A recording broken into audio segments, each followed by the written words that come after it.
Good evening, everybody. My name is Christopher Liu, and I'm the president of MedChi, and welcome to the 1382nd meeting of the Brighton and Sussex Medico-Chirurgical Meeting. Apologies have been received from Dr. Max Cooper, our vice president.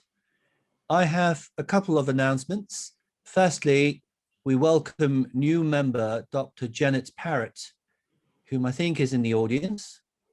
Secondly, congratulations to two of our medical students, Kieran Akmal for winning the Medical Student Reflective Essay Competition Prize, and Paris Yim for winning the sixth form Reflective Essay Competition Prize. So sorry, the second winner is actually a sixth former. And each will receive a £50 token. The details of their work are on our website. Now, it gives me pleasure to introduce our speaker for this evening, who really needs no introduction.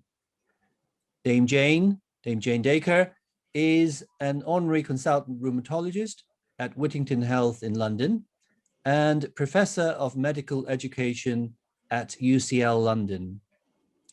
She is the immediate past president of the Royal College of Physicians and was also vice chair of the Academy of Medical Royal Colleges. She's director of UCL Medical School, medical director of MRCP UK examination, and academic vice president of the Royal College of Physicians. The title of her talk this evening is Women, Women and Medicine. Please unmute yourself and join me for a round of applause to welcome Professor Jane Dacre. Jane, all over to you, and please would everybody mute themselves.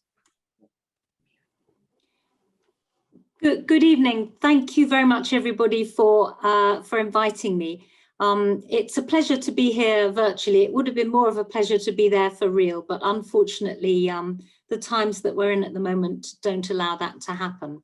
So I'm going to talk about women. It's become an interest of mine over many years, and the idea of women progressing through medicine and reaching the highest levels of the profession. And what I'm going to do is to tell you a little bit about myself, a little bit about my journey through medicine, and to talk a little bit about some work, some research that I've been doing in relation to women in medicine. So I start off by setting the scene by saying, I wonder if you know who the three ladies in the photograph in my title slide are. So those are the only three women that have ever been president of the Royal College of Physicians. I now ask you, do you know how old the Royal College of Physicians is? Well, the Royal College of Physicians is 502 years old. So in 502 years, there have only been three female presidents of the Royal College of Physicians. So looking at that from where we are today, we wonder why. And that's what I'm going to be talking about. So what I'm going to cover is the women who have been working in medicine, some of the pioneers in medicine, where we are now with women in medicine. And I'm going to focus on something called the gender pay gap, just to explain to you how women still struggle to find equality in medicine. Then to talk about some of the things that are happening that are making progress, and to review the future. I just want to start by saying, when I first became a doctor or a medical student, it never occurred to me that this kind of thing was a problem at all. But things have changed. And one of the things that I personally have now committed myself to doing is to supporting other women, because otherwise we are training more than half of the doctor, we're training more than 50% of the medical community and not facilitating their work in the service, in the health service. And so I love this quote from Madeleine Albright, who's a former US Secretary of State, that says there's a special place in hell for women that do not support other women. So I am committed to supporting other women. So what I was asked to do by Chris, and apologies because this feels terribly self-indulgent and a bit embarrassing for me to be doing this, is that Chris wanted me to talk about myself and also then my journey through medicine. So these are pictures of the beginning and towards the end of my career in medicine.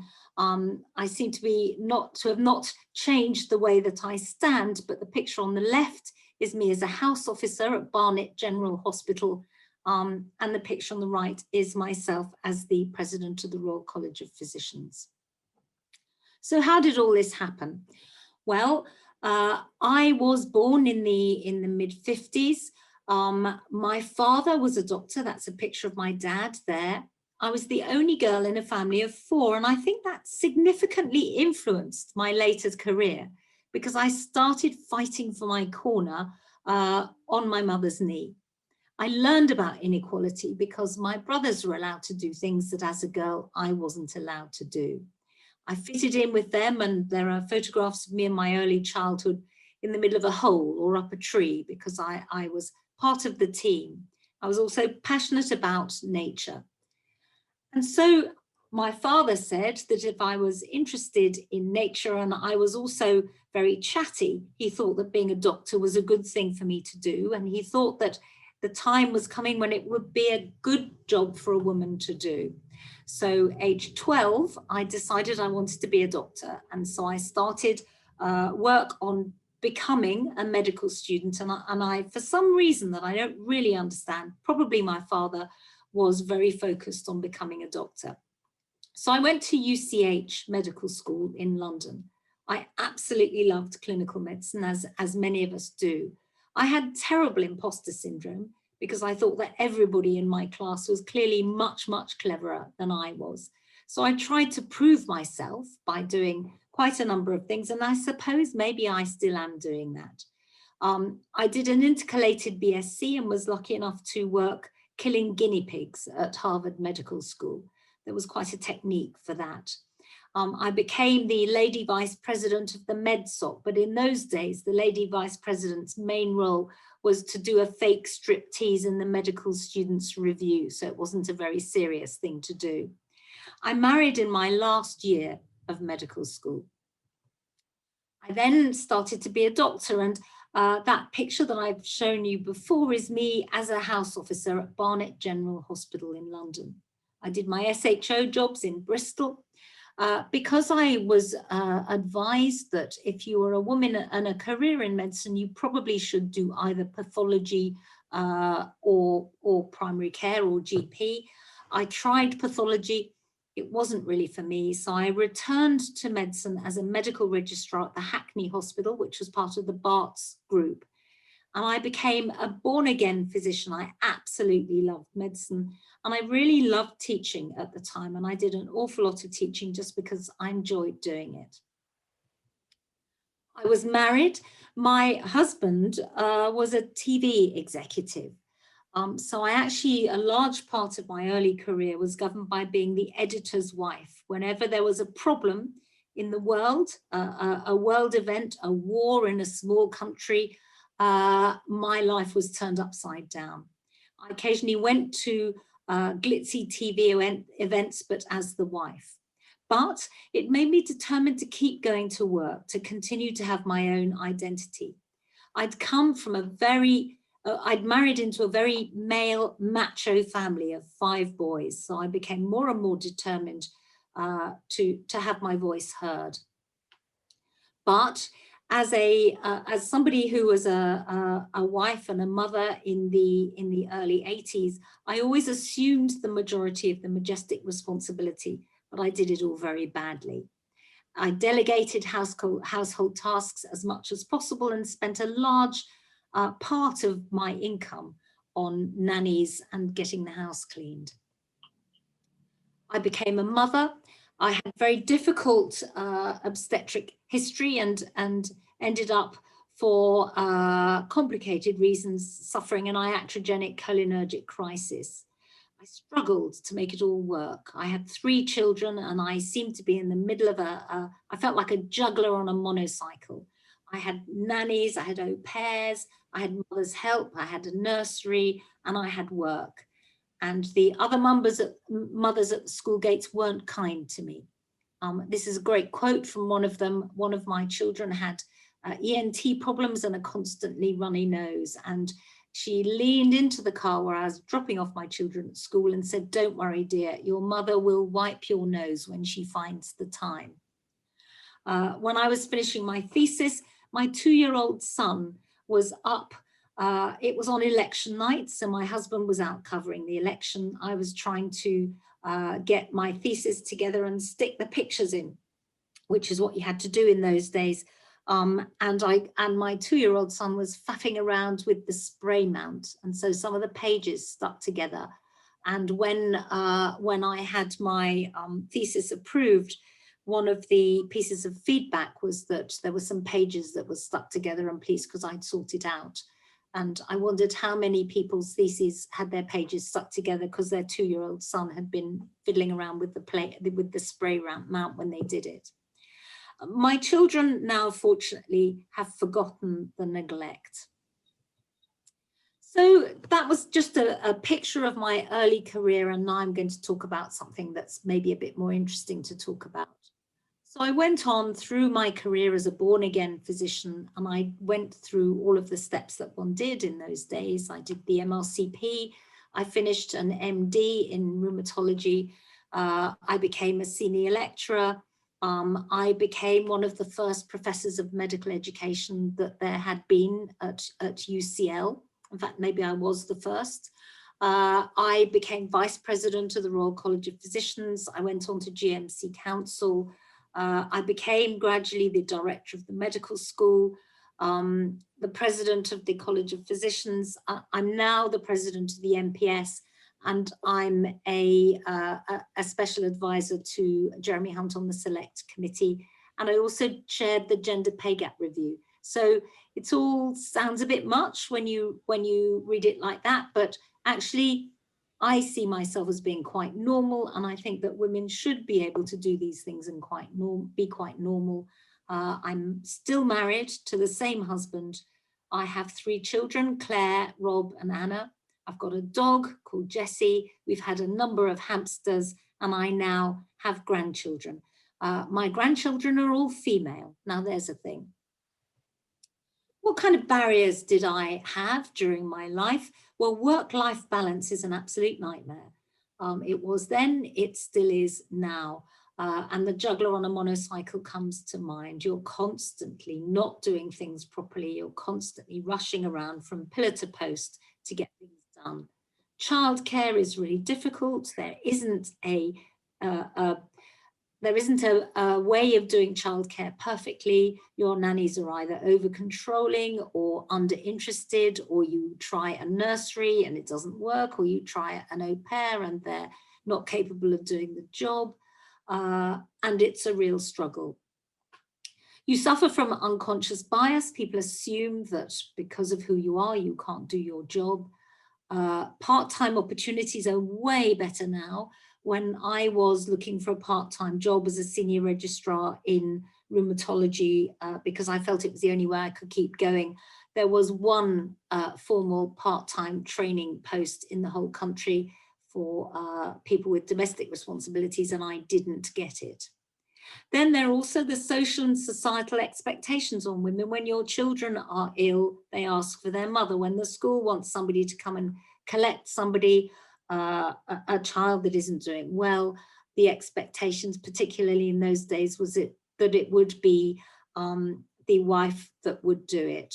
My husband, being a journalist, had gone to, I think, Jordan, expecting Terry Waite. Do you remember the hostage Terry Waite to be released from prison where he'd been in captivity? So he was sitting waiting for that to happen. My child fell off a chair in nursery, bit through her tongue and was bleeding, and I was called urgently, and I had to delegate my work at the hospital to jump in a car to drive down to collect my child from the local A&E department. So all of that was a real struggle, actually. Another thing that is a barrier is that you're the only woman at the table. So you are the only person that shares your experience, that shares your own views. and it's sometimes very difficult to speak up under those circumstances. Well, what I went through is nothing like what the early female pioneers in medicine went through. And the next couple of slides are just giving you a view of the approach to women in medicine. So women have been working in medicine for about 100 years now. This quote is from an exhibition that we ran at the Royal College of Physicians when I was president, that looked at 500 years of women and their contribution to medicine. So this is from 1878 and was in the Lancet, and it says, "A woman as a doctor is a conceit contradictory to nature and doomed to end in disappointment for both the physician and the sick." Here's another great quote with a photograph of the portrait of my colleague Carol Black, the second female president of the Royal College of Physicians. And this is from the president of the Royal College of Physicians in 1907. "Women ought not to be encouraged to enter a profession for which they were constitutionally unfitted." Well, there were some women around who thought differently, and I'm just going to tell you a little bit about these pioneering women to show you how amazing they were, really, to tread the path that we now follow as women in medicine. So the first, top left, is Elizabeth Garrett Anderson. She was involved in the suffragette movement, and she was credited to be the first woman in medicine. Now, I say credited because a lot of the women at that time, in fact, pretended not to be women in order to qualify as doctors, and they were often not allowed to work as doctors. She was quite a pioneer. She also went on to become the first female mayor of Aldborough in Suffolk.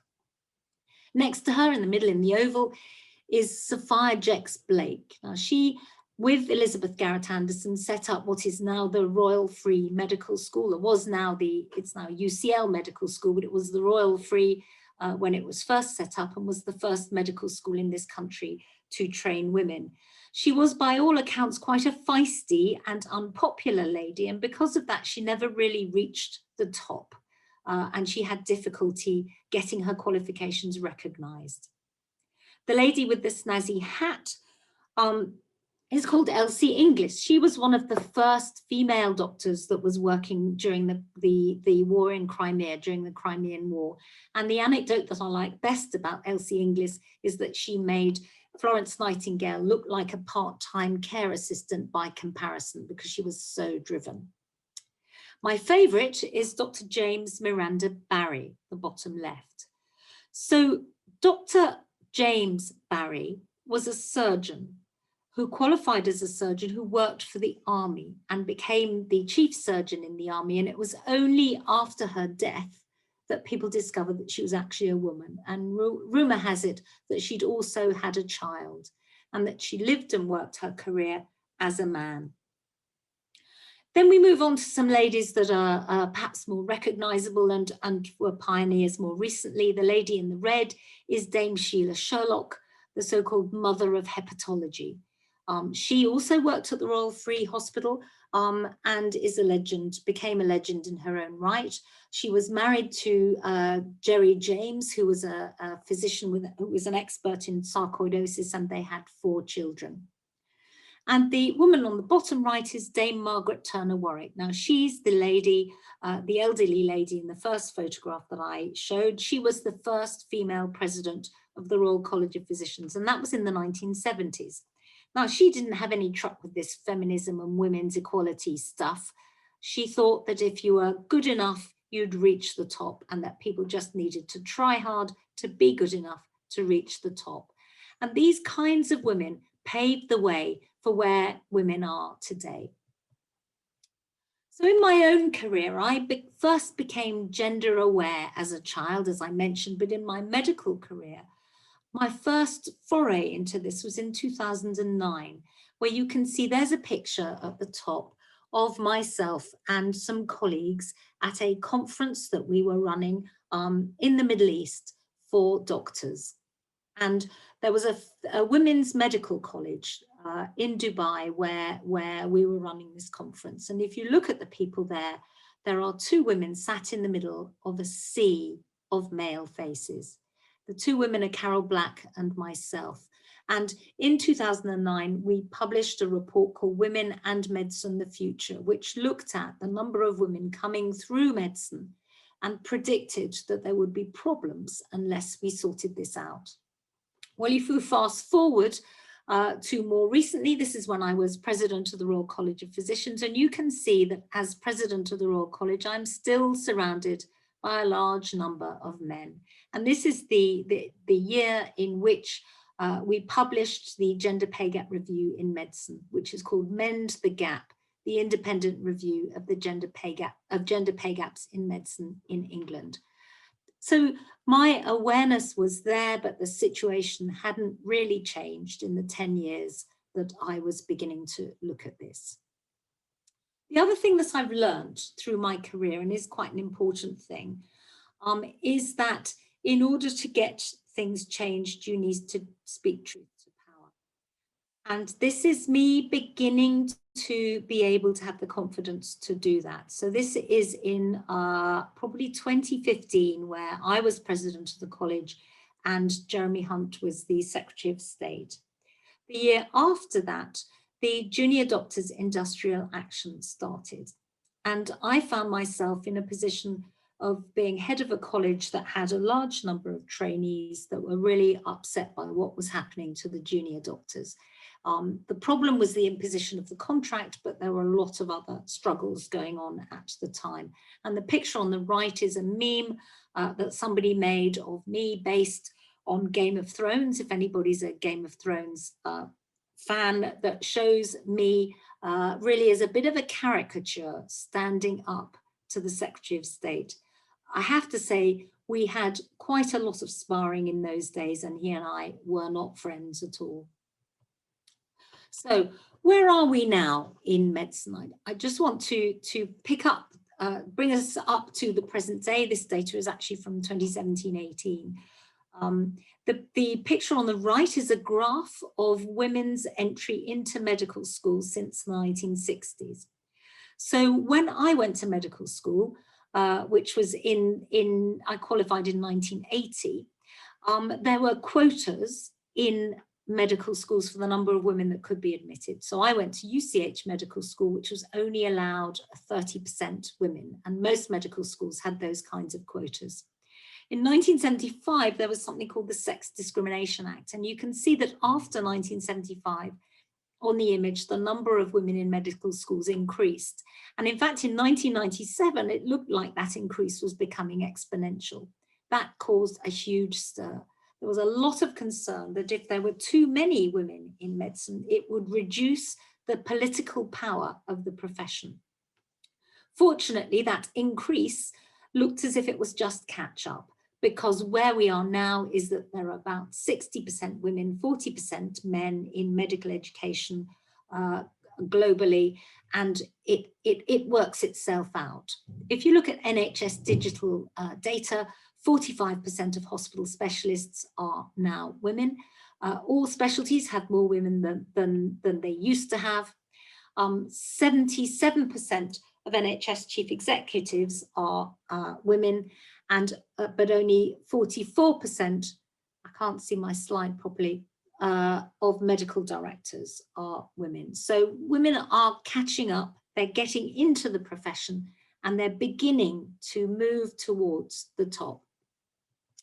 Well, if we get back to my old sparring partner, Jeremy Hunt, he and I eventually ironed out our differences and learned to respect each other. And there was an occasion where he started to ask me about women and medicine. And this sparked my interest again, having not really thought about it for a number of years. And the reason was that in the imposition of the contract for the junior doctors' strike, there was an equalities impact assessment that said that the imposition of the new junior doctors contract may disadvantage women, but it was in a worthy cause because it would help to have an up-to-date contract for doctors for the future, and so it was okay to do that. Now this, I'm paraphrasing, but this caused absolute outrage outrage amongst the doctors at the time. And so what the government agreed to do was to explore the gender pay gap. And because of my developing relationship, professional relationship with Jeremy Hunt, he asked me if I would consider taking this on because I'd done some work on it in the past. So I'm going to talk now a bit about the gender pay gap. And first of all, I want to explain to you what a gender pay gap is, because people often get it confused. So a gender pay gap is the difference between the average hourly earnings of women expressed as a percentage of men. It's different from equal pay, which is equal pay for equal work. So that's been enshrined in law since the Equal Pay Act in 1970. So it's the difference between the average hourly earnings of women expressed as a percentage of men's pay. So if you just keep that in your mind. In order to work out what the gender pay gap was, we had a group of colleagues. The researcher that led it is the lady in the previous slide, Professor Carol Woodhams. We did a literature review of the policy and legislative impact about women in medicine. We did 30 in-depth interviews of men and women. We sent a survey out to 40,000 doctors from the GMC register, and we had access to large quantitative data sets via the Department of Health. So we had access to the NHS digital data set, which pays all hospital doctors. We had access to higher education data, and we couldn't get good data for primary care because their salaries are not on the electronic staff register. So we got their pay data from the tax office, from their self-assessment tax returns, and triangulated it with their employment data. We also looked at data on trainee cohorts of doctors, and we ended up with about 10 years data on 83,000 hospital doctors and a year's data on 16,000 GPs, and we set about analysing that. The literature review showed that the issues around women in medicine, as I've mentioned earlier, have been clear for some time. There have been several reports, legislation has been passed, but actually things haven't really changed very much. We had some qualitative themes that came out of the research that showed that there were some specific problems that related to women.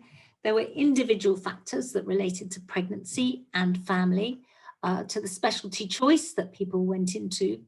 There was also a theme about intersections. So intersectionality is where you have two protected characteristics in one individual. And one of the things that we identified was that if you were a woman, but you also came, for example, from a minority ethnic group or were disabled, there was a double whammy on your development of your career and also on your pay progression. We also looked at work. They also mentioned workplace factors, and those were divided into structural factors, which are barriers to the promotion and to increased salaries for women, and quite a lot of chat about unsupportive cultures. And this is just a caricature here of a cartoon from Punch, and you can see that there are several men around a table, and there's a woman, and the caption is, "That's an excellent suggestion, Miss Triggs. Perhaps one of the men here would like to make it." And that caricature was actually picked up recently when there were some allegations of sexual harassment within the offices of the BMA. It's called a Miss Trigg culture. And that culture, our research showed, was pervasive in the views of people that filled in our survey and responded to our interviews. But if you look at what's happening with the gender pay gap, there has been a steady reduction in the gender pay gap since 2009, when I first started getting interested in this. But it's still a large gap, and the gap in total pay at the moment is 16.8%, which means that the average pay of women is 16.8% less than men, or is as a percentage of men's pay. The specialties where the pay gaps are biggest tend to be the surgical specialties. Urology wins the prize for the largest overall gender pay gap, and their pay gap is around 40%. Now, before I have too much of a go at urologists, pay gaps get bigger before they get smaller, because if you have a large number of senior men in a professional group, and a large number of more junior women, then the pay gap will be large until those junior women become senior, and that pay gap evens itself out. But urology wins the prize. So 40% might not feel like a huge number, but the average pay gap in the civil service is around about 6.8%. So the average pay gap in medicine as a profession is very large compared to other similar public sector professions. So here are the runners and riders. Trauma and orthopedics has a big pay gap. The bubbles show the size of the specialty. General surgery has a big pay gap. Obstetrics and gynecology. The smallest pay gap is in palliative medicine. And interestingly, the specialties that have larger numbers of men in them tend to have bigger pay gaps than the specialties that are female dominated. What we did in the research next was to do what's called decomposition analysis. So this is something called the Oaxaca-Blinder decomposition. This is the results of that. It's a complicated statistical formula that looks at that 16.8% and says, well, what has contributed to it? And the obvious things that contribute to it are called endowments, and the less obvious things that contribute to it are called coefficients. And you can see that we can account for the majority of that 16.8% by predictable factors. The green is the factors that you can't predict very well. And I'm just going to move on to show you what causes those blue differences. Now, the green differences, sadly, are where discrimination might come in. Those are where women's pay is less than men's pay, and we can't find a reasonable reason for it. The gender pay gap changes with age, and the average age of qualification of a doctor is around their mid-20s. And you can see that when they qualify for a short period of time, men and women doctors earn the same amount of money. But as they mature in their profession, the pay gap gets bigger, reaching its peak between the ages of 50 to 60. As doctors get older, as people hang on in their careers, the pay gap narrows again. But sadly, if people take time off for motherhood, if people take time off for maternity, it takes an inordinately long time for women's pay to catch up with men's. So the main contributors of that blue block that I showed in a former slide are age, seniority, specialty, part-time working, the gender balance within a specialty, clinical excellence award and other additional payments, ethnicity, and then this thing called intersectionality, which is where a woman might have another characteristic, for example, being from a Black or minority ethnic group. So these are the main predictable contributors. The other contributors to a significant part of the gap are things that we can't predict, and therefore it's difficult to work out how to reduce them. So I now want to move on to talking a little bit about reducing gender inequality, because one of the things that it's occurred to me is that there is clear inequality within the medical profession, and what pay gaps are is a measure of inequality. So if we reduce inequality, we are reducing pay gaps at the same time. If we're reducing pay gaps, we're reducing inequality. If we want the medical profession to get the best out of all of its workers, we need to reduce inequality so that everybody has the opportunity to give of their best. The National Health Service needs all of its doctors to be at the top of their game. So at the end of the gender pay gap review work, and this was published in December 2020, we came up with 42 recommendations, and they were across 7 themes. So the recommendations sound relatively simple, but they're difficult to achieve. The first is to make senior jobs accessible and attractive to women. So we need to get more women to the top of the profession. In order to do that, we need to address system barriers to progression. And one of the things about medicine is that we have a very, very long pay scale. So if you go in at the bottom of medicine and you accrue your increments year on year, you end up earning a lot of money. If you drop out for any reason, and the commonest reason for women dropping out is having children, you then lose that steady incremental rise, and it takes you until you retire before you catch up. One of the other things is that we don't know how much we earn. We assume that because there's equal pay, that the men who are listening in the audience earn the same as the women, and actually they don't. If we had better transparency about pay scales and about how much people earned, there would be an automatic reduction in the gender pay gap, because people would realize there was a problem. A lot of the things that people have suggested to reduce pay gaps are actually using nudge theory. They say, well, look, if more women applied for clinical excellence awards, they would get them, and then the pay gap would reduce. But what we need to do is make those changes mandatory rather than just suggestions about ways that things can improve. I talked a bit about behavioural and cultural change. In fact, in the statistics that we did, it was quite difficult to pin down the impact of behavioural and cultural change. And the reason for that is rather sad. It's because where women come up against a lot of behavioural problems in the workplace, they tend to leave or they tend to go away entirely. And not come back for many years. So those behavioural and cultural changes result in attrition from the professions. And the last thing we want at the moment when we are underdoctored in this country is for people to leave because of poor behaviours. Another recommendation is to look at clinical excellence awards. And I'm really pleased to say that Stuart Dollo, the chair of ACCA, is looking very carefully at the gender balance of clinical excellence awards and about how to ensure that more women are encouraged and put forward by their trusts to get clinical excellence awards, because when they apply, they get the awards, but they're not encouraged by their trusts and so don't apply as often as men.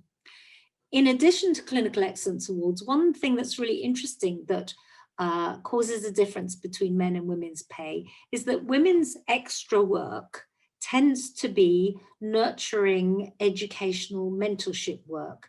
And interestingly, that's less well remunerated than men's extra work, like waiting list initiatives, becoming a medical director, getting involved in very academic research. So there are differences in what men and women like to do. And strangely, the things that women like to do are less well rewarded financially. Our last recommendation is that this needs to be researched more, because in order to create an equal society, which we all these days are signed up to, we need to be able to research the things that are stopping our society from having equality. The first step, I think, is probably to do a pay gap review of ethnicity, with all of the Black Lives Matter concerns and with all of the concerns about structural racism related to the NHS, and also resulting perhaps in poorer outcomes from minority people in relation to COVID. This is an area that we need to research in order to improve the status quo. Well, how do you get all of these things to happen? It's extremely difficult, and that's why there are not that many women at the top. So here are a number of women that are contemporary women that are working in the NHS that are my current role models and also my friends. And we need to encourage people to look up to these people, and as these people ourselves, we need to be able to mentor and support the women coming through. Another thing is to look a bit more forensically about what it is that helps women to be promoted. This is a slide that's taken from the Government Equalities Office. And these are actions that are either effective, promising, or with mixed results, which means that they don't really work. And you can see that the sort of nudge type actions, like unconscious bias training and diversity training, don't really work in improving equality. But what may work are things like flexibility in the workplace, shared parental leave. And then the ones at the top are ones that really do work. And sadly, those are the ones that are much more difficult to implement, which is maybe why we haven't made as much progress as we would have liked with gender equality in the NHS. There are various interventions that are happening. This lady here is from a trust not too far from you. This is Sam Allen, who is the chair of the Healthcare Women Leaders Network. They commissioned a piece of work that was done by Professor Ruth Seeley, suggesting that NHS trusts should aspire to have 50% women by 2020. Well, we didn't meet that target. And the 50-50 by 2020 work is still going on. There has been an improvement towards higher numbers of women on trust boards, but gender balanced boards still don't exist in the NHS. And in fact, ethnicity balanced boards are even more rare. There are things like leadership courses. I run a leadership course at UCL, but this was based on a series of leadership courses that are funded by the Lord Leonard and Lady Estelle Wolfson Foundation. Estelle Wolfson is in the middle there. And there are two of my colleagues that support me in running the leadership course at UCL. That's Dr. Susie Lishman, who was the president of the College of Pathologists, and Dame Claire Marks, who was the president of the College of Surgeons and is now the chair of the GMC.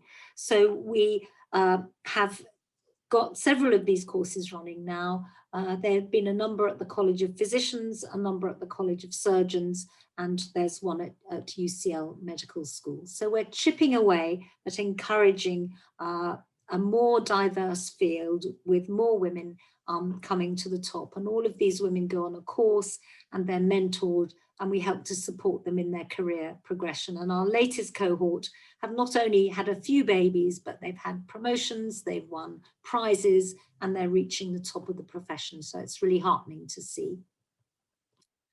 So I've been banging on about women in medicine more and more during the course of my career. Well, have I learned anything along the way?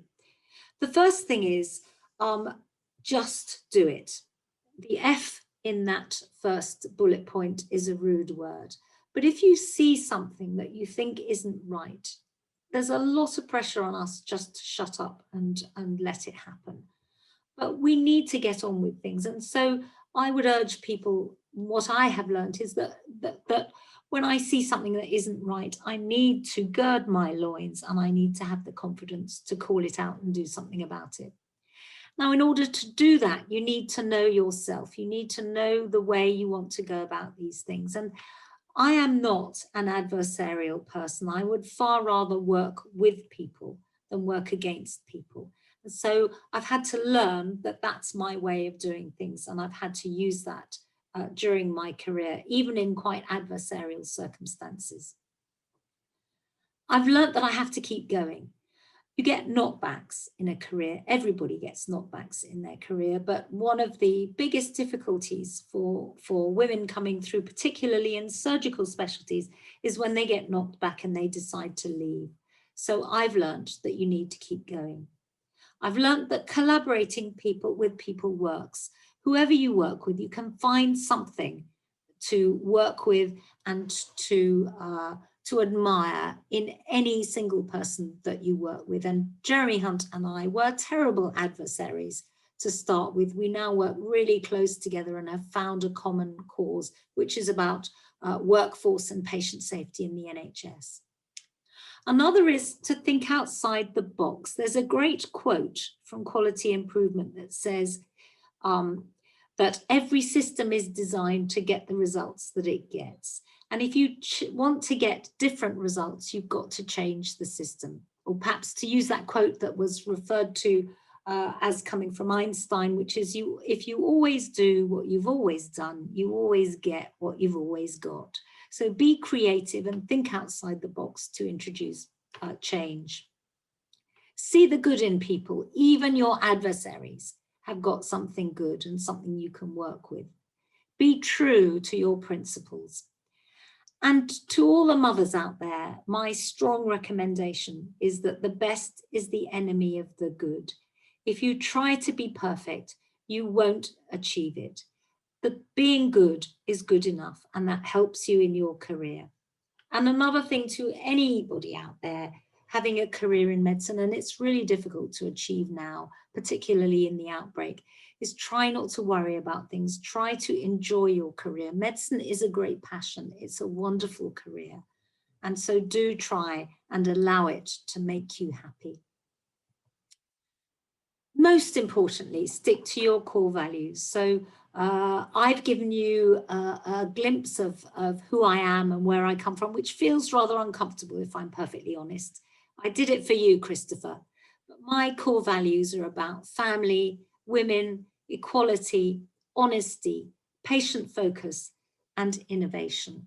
And that's what I try and stick to.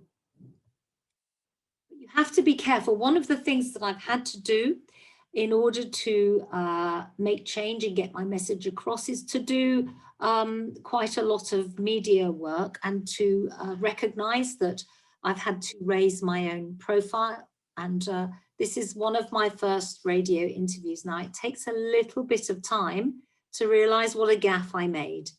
So I said on the Today program, whilst being interviewed by John Humphreys, only 11% of female clinical academics are women.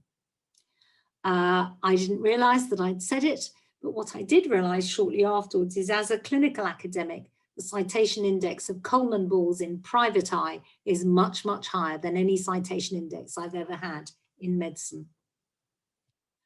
So thinking about women in medicine, have we cracked the glass ceiling? Well, I would like to think that we have.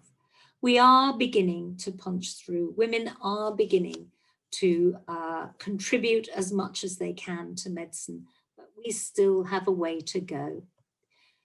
Women play an increasing role in medicine. The gender pay gap will reduce, it is reducing, but we now have the opportunity to make evidence-based change to improve the healthcare workforce. The time has come to embrace a new inclusive culture because the medical workforce is understaffed. We need all kinds of doctors. We need all hands to the pumps to do that. Now, people ask me if I'm a feminist.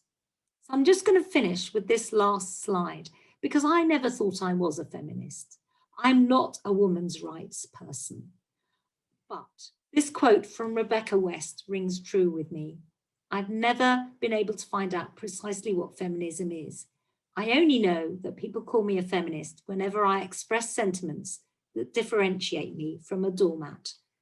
I learned as a child not to be a doormat, and I'm continuing to try not to be a doormat against all odds. And I'd like everybody here to not be a doormat. Thank you very much. I will stop sharing now. And very happy to take questions.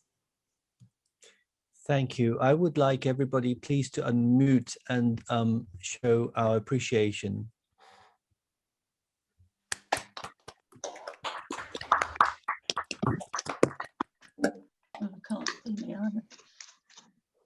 Great. Now, that was wonderful, and I am truly appreciative of you telling us the whole story. I appreciated that. Now you made me do it, Christopher.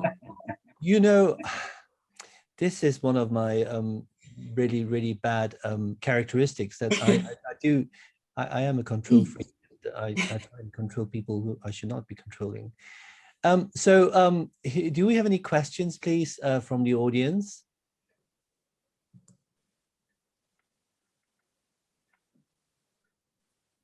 Oh, Yeah, how about Ruth? Ruth. might be any more, some more. Oh yes. Don't need to ask questions when we've had a talk which has so competently and interestingly explained what it's like to have a lifetime of being patronized, put down, putting up your own glass ceilings, trying to break through glass ceilings. I couldn't have put it better. It was really, really good. Thank you so much. By the way, I am a feminist. Yeah, my daughter, and most you know people what? in this medical school are very well aware of that. Well, I'll tell you something. My daughter says I'm a feminist. Yeah, she obviously loves you, and that makes you a better person. It's great. How But about you know, we can't. Women are 50% of the population, or nearly, just more than 50% of the population. There is no point in creating a society where one half of the population is fighting against the other half. We're in this together. If we're going to reach equality, then we need to respect each other, and the men and women need to respect each other and work together towards a greater common goal. So that's what I think we should do. Unfortunately, the way society has evolved means that we haven't traditionally done that, but it's a hell of a lot better now than it used to be. We need more men to be feminists. We do. Chris, could I? Yes, of course, Last question. Professor Reed. Malcolm, please, Malcolm. our dean, please, Yeah. please. Hi, Malcolm. Hi, Jane. Lovely to see you. I 100% agree with everything you say, apart from a little bit, which is that you're pleased to see that the ACEA scheme is being improved. And I think my observation would be that it probably can't be improved. It's a little bit like a Viva as a way of testing people's knowledge. It got about as good as it could get before we realized that we just had to stop doing it. And my observations about ACEA system is that it's still not transparent and won't be transparent. It's very divisive in the workplace. It leads people to overclaim their achievements. It leads people to claim that they've achieved things that actually have been achieved by a team, or it disincentivizes teamwork. It's very burdensome in terms of costs, but also on time of people chasing their ACEA award and other people having to mark them, and all the. I'm also a little bit anti the concept of unconscious bias. A lot of it is conscious bias, and people just, maybe are slightly unaware of it, but they certainly know, what they're doing most of the time. I think unconscious bias just lets people off the hook, basically, very often. The timing of when people start to accrue their ACEA award achievements coincides with the timing of many people having caring responsibilities for children.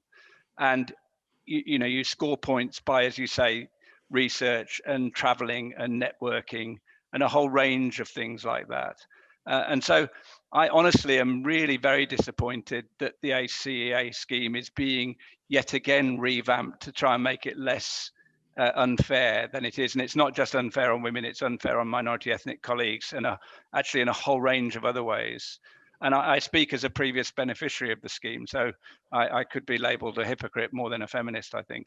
But I'm very disappointed that going forward for the next, I guess now 10 years before we look at it again, and finally have the courage to do what they've done in Scotland and turn this to transparent payments for work that the trust wants done, rather than people doing work that they want to do and then telling other people how great they are. So that would be the only thing that I would dare to disagree with. And I think it's so baked into the DNA of the English NHS that I don't think we'll get away from it quickly. So Malcolm, I agree with you. Actually, I don't disagree with you. I think they're trying very hard, and I don't think you can that we need to let them. We need to let them have another go. And I tell you something. In working out the recommendations for the report, what we had to do was to be quite politically savvy about ensuring that as much as possible could be done. And one of the barriers to proper, transparent reform of the ACCA committee is the medical trade unions. Because some senior people in both academia and in the medical trade unions are doing very, very well, thank you, from the ACCA system. And any change to that in relation to the, for example, the consultant contract has got to be negotiated with the medical trade unions.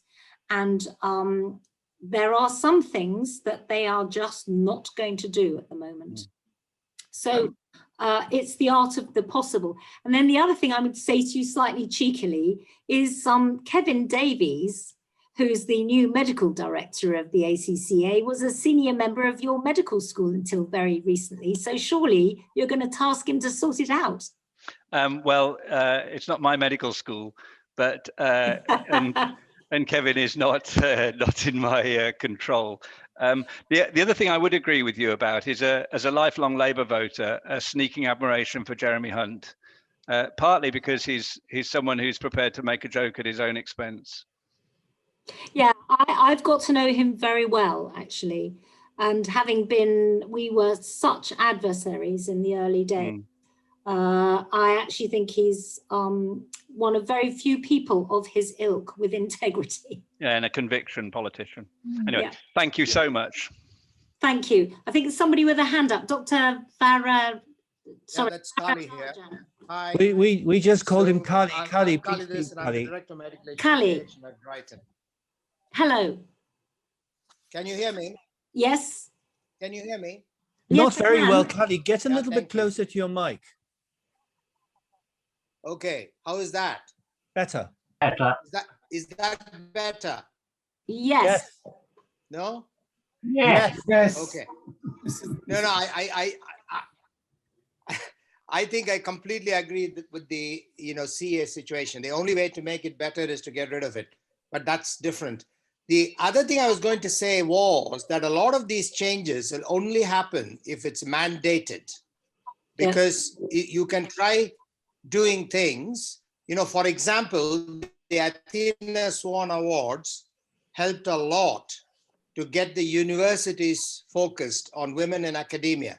So it has to be a carrot and a stick approach, because you see, my commitment to equality and equity for the ethnic minorities tells me that actually having these conversations and training does not help. So interestingly, for example, you had that 50-50 for women by 2020 on boards. There is no such thing for ethnicity. So we have large trust boards, including my own, which does not have an ethnic minority person on the trust board, either as a net or as an executive director. So I'm criticizing it as an without anything. And this was highlighted 15 years ago in that article, the snowy white peaks. Yes. So clearly, there is, along with, the sort of importance, and there's no doubt it's extremely important that we have equality and equity for women. Things like ethnicity has to go hand in hand. You can't actually, in my opinion, set one bit of it right, because it's actually a culture change. It's about saying we are going to value people for what they do and their ability, and not because they are a man, woman, or black, or whatever. So that's the culture change which is required. Thank you. I completely agree. We do need a big culture change. The problem is, of course, that culture change is the most difficult thing to change. So we have to start by taking baby steps. One of the recommendations in our report is to apply something equivalent to the Athena Swan Awards to NHS pay. And every time in the report we looked at gender, exactly the same issues came up in relation to ethnicity. we rather deliberately didn't cover ethnicity per se, because we felt that it justified a review in its own right, rather than sort of coming out of a remainder of the gender report. So there is a plan for the department to look at ethnicity. They have committed to an ethnicity round table. The recommendations of the gender pay gap report are still sitting on the health minister's desk. It took a year for the report to see the light of day. It now has. Have to say, it nearly finished me off trying to get them to get it out, and you know, reasonable reasons because of COVID and what have you, but they sat on it for a long time, and they're now sitting on the recommendations, and it's been quite difficult to make progress with setting up an implementation group. But what is it you say? I didn't get where I am today by not really trying to push this one through. I'm not going to stop. We're going to carry on looking at this. There's a statement about how much do I think the unsupportive culture has changed. Yes. It's interesting because I think overt inappropriate comments and culture have changed. But I think what we might have done is driven it underground a bit. Exactly. Behaviors might have changed, but the underlying beliefs might not have changed quite as much. Yes. And also we have a comment from my colleague, Amanda, who said, thank you for an educational and inspiring talk. Thank you, Amanda. I like you. I wish people would show themselves rather than have black, you know, cubes with just a name on it. Now, how about Dr. Parrott, our newest member as from this evening? Do you have any comments or questions for Dame Jane? Oh dear, I was going to remain very quiet. Thank you very much for your welcome. Yes, no, really good talk. Thank you. I enjoyed it very, very much. We actually used to have a system in Southeast Thames when it was a region, quite convoluted, and you got rung up by somebody to tell you had to apply for an ACCA award, which most of us had never heard of, I think. And it was quite sort of, it was good. It was a form of mentoring. Good. I mean, I know the system's pretty rubbish altogether, but it did mean that the natural reticence of many people was overcome because you were being asked to do something and report back to a more senior mentor with your completed form. So yes, and I think that does have an impact, but not as much as we might think, because women still apply less. And what ACCA say, well, they kind of blame the women, but there's a writer from Harvard, an academic from Harvard called Iris Bonet, who says, don't fix the people, fix the system. And actually, like Malcolm said, we need to fix the system. Another thing that we suggested as part of the recommendations from the review is that we should introduce job evaluations. So when Agenda for Change was put into the NHS, what happened was people's jobs were looked at in relation to what they actually did, and then they were paid proportionately for what they actually did. And because of the medical trade unions, we didn't have Agenda for Change for medical professionals. So we don't have job evaluations. So what that means is a medical director, for example, can negotiate their own salary. And so it's based on what they might be able to negotiate rather than what they're actually expected to do. So there are all sorts of extras in NHS, in the NHS structures that allow people to negotiate their pay. And that actually has a bigger impact on the gender pay gap than the ACCEAs. So we need to, people need to be paid for what their job is worth, and at the moment they're not. Thank you very much. So we have a question from Professor Dzarevic Sabina to her friends. Hi, Jane. I really want to say thank you. And it's lovely talk and really inspiring. And it's not a question, really, it's more comment. And I really loved some of your comments about JFDI and think outside the box.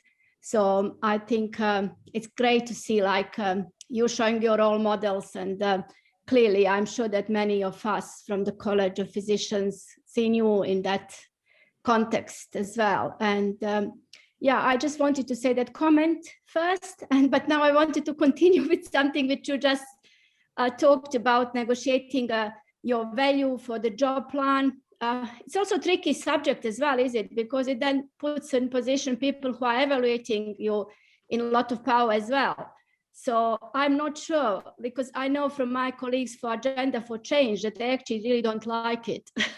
All professionals, like from the that sort of other multidisciplinary teams, they very often really complaining about Agenda for Change. So I guess it's everything in life has two sides. So yeah, so the reason why we recommend it is because our job was to make evidence-based recommendations that would reduce the pay gap, and having job evaluations would have reduced the pay gap. So the problem with it is that it also might reduce people's pay, and that's, people don't like it. People assume that any kind of leveling is a leveling up, and unfortunately it might not be. That a job evaluation might level some people down, and they might not like it. Okay, thanks a lot. Thanks again. Lovely to see you. Very nice to see you, Sabina. Yes. I can tell you that it's certainly a shock then when one has a Silver Clinical Excellence Award and suddenly becomes zero, and I've lived through that. Yeah, well, I think that's a terrible thing to do to people. So absolutely, it is difficult. And now we have Amanda Lewis appearing in person. Amanda, you have a question. She's a colleague of mine. She's an ophthalmologist. Hi, I did put a comment in the chat. Thank you again for a wonderful talk. My question really is, one of the frustrations I have is when we can clearly see at clinical level what we need to do in our departments in terms of transformation, workforce, things like that. We can't quite persuade our senior managers in the trust because they are receiving a completely different agenda from central NHS. So if you know, from what you've said and your experiences, having worked up there with those in government, how do we best influence people in the government to really understand what's going on? I know a lot of stuff comes from the college. Certainly the Royal College of Ophthalmologists has been very influential in raising the profile of ophthalmology as a very large outpatient speciality with large volumes of people who even before COVID were just not getting seen. And it's just very frustrating because you can see clearly how things can work and not even at that much more expense, but then you're battling always with this agenda that's coming centrally. Yeah, it's a challenge. It's a challenge, but I think there's something very important for all of us who are clinicians, which is that we need to make sure we're at the table, because the people at the top sometimes have they have conflicting agendas and they don't really understand what it's like down at the coalface.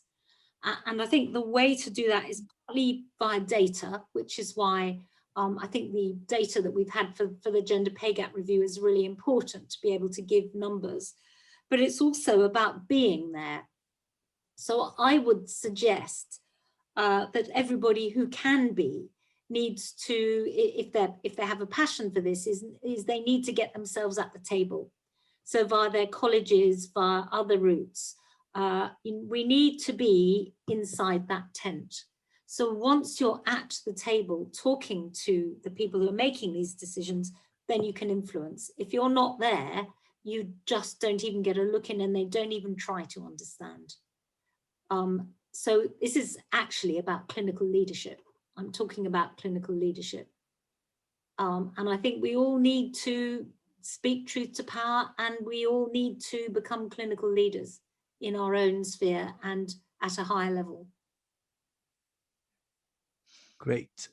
Thank you very much. And Professor Yusuf, you had a question. Would you like to... You've got a tricky question in the chat, Professor Yusuf. I apologize for that. The answer is yes.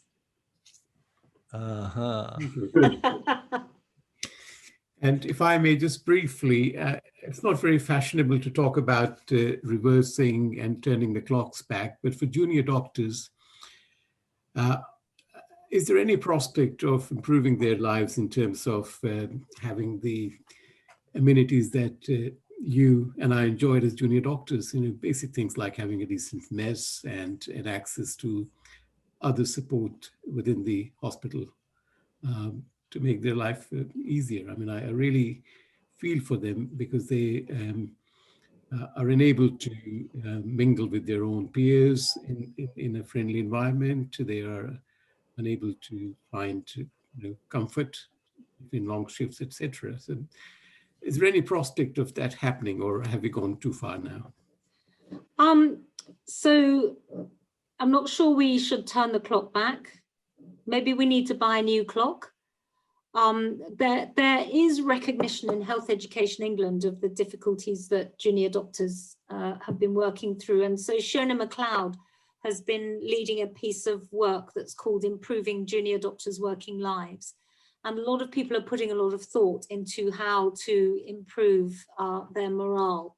So I think we can't turn the clock back, because the old days, when I was a junior doctor and we had a firm where we worked together, we did on-calls together, we had curries together during on-call nights, and those halcyon days are gone, because the NHS just hasn't got the workforce to do that anymore.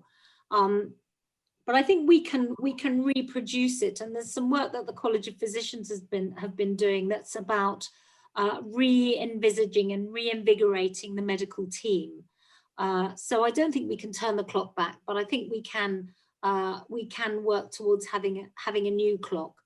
I have to say though, the biggest problem to me in the health service is that we don't have enough doctors.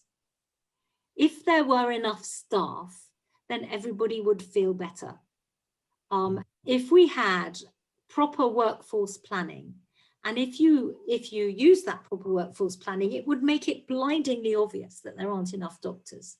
So what we need to do is measure where those deficits are and almost shame the Treasury into funding those deficits. And that's a piece of work that actually I'm doing with Jeremy Hunt, to try and make it clear where the workforce deficits are. Because if we had enough doctors to fill the rota gaps, then everybody would feel better. And I think in a way that's perhaps more important than having a better mess. Of course, it's more difficult to do because it's expensive, and because the Treasury have this fear that we're just creating a kind of M25 system where we just need more and more and more, and we're feeding the beast. But actually, every piece of work I do at the moment, I can look at it through a lens of, hang on a minute, there are not enough doctors to do this job properly, and that's what's making us all miserable. And it sounds like you get vegan food somewhere. 24-hour vegan food. So that's a lot cheaper than having 10,000 more doctors. I prefer 10,000 more doctors. I only put that up to answer Professor Yusuf's query about the mess, because there was a long fight to get something going for doctors round the clock. And so we just managed to get somebody to install this, I think this week, actually. Fantastic. Well, you see, that's a lot cheaper than 10,000 doctors, or doubling the number of medical school places, which is what the College of Physicians, as somebody's noted, that's what the RCP says we should do. Great. Will we ever get it totally right to your satisfaction? And if it happens in your lifetime, how will you celebrate? Will we ever get it right? No, of course not. And I think the reason for that is that healthcare in every country in the world is too expensive. There's no country that can afford the healthcare that the aging population needs. So I think I might celebrate if I had the opportunity to celebrate, which I'm not sure whether I ever will in my lifetime. I think I might just lie down for a bit and chill. Quite right. But you know, actually, one of the solutions might be for all doctors to work much longer, but under less stressful situation. And I think that's being looked into as well by various colleges. What is your opinion on that? Yeah, so one of the things that my own college, the College of Physicians, has been doing is been looking at what we call later careers. So that rather than retiring because you're burnt out or your pension's being hit or whatever relatively early and going on to do something else, if we can make reasonable changes to people's work plans so that as they became more senior in age, they could take on more senior roles and to do less of the arduous on-call at night and that sort of thing, that would help to use the workforce more wisely. And we don't do that at the moment. Yes, I read that report, and our own college, the Royal College of Ophthalmologists, we're also doing the same to see how we can retain the workforce for a longer time and recruiting new members as well. Right, now, do we have any further questions? We haven't had any questions from medical students. Are there any medical students who are actually there? I mean, I can't actually see you. Okay, I think all hiding away. So we might bring the wonderful evening to a close. And thank you, Jane, very, very much. And thank you, the audience, for participating so fully as well. If you would unmute and show a round of applause, I would be very grateful. Thank you very much. Thank you, Jane. And so we're going to meet again in June. It will be virtual again because our speaker will be speaking from Hong Kong in some ungodly hour because of the time difference. But he can't actually come here and return because in Hong Kong there is 3 weeks of quarantine in a hotel. So that really is too much to bear for Professor Lowe, but he will address us from Hong Kong. And hopefully afterwards, then we can meet in person again.